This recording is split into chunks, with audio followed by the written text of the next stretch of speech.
One of the most dangerous clauses for startup founders, even as per Shark Anupam Mittal, is this. It's called anti-dilution.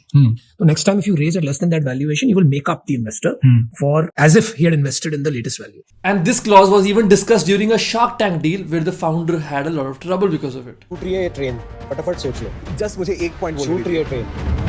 Ready for this train to leave the station? Obviously not. Then this is not a good counter.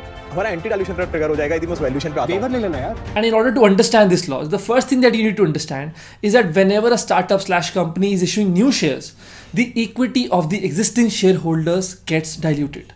But the anti-dilution clause exactly tries to prevent it for the shareholder who has an anti-dilution clause in his favor. But it is also important to note that this clause works in the case of a down round only.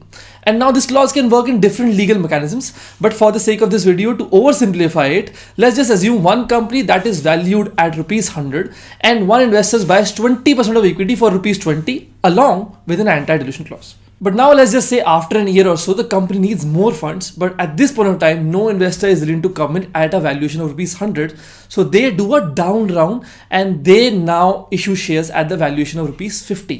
And this down round is what exactly triggers the anti-dilution clause of the existing shareholder.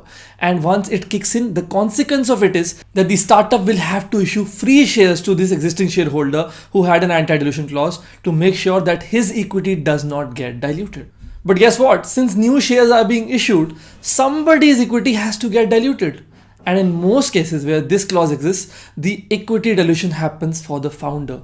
And that is why it is called one of the most dangerous clauses for the founders. But for the investors, it's an absolute paradise.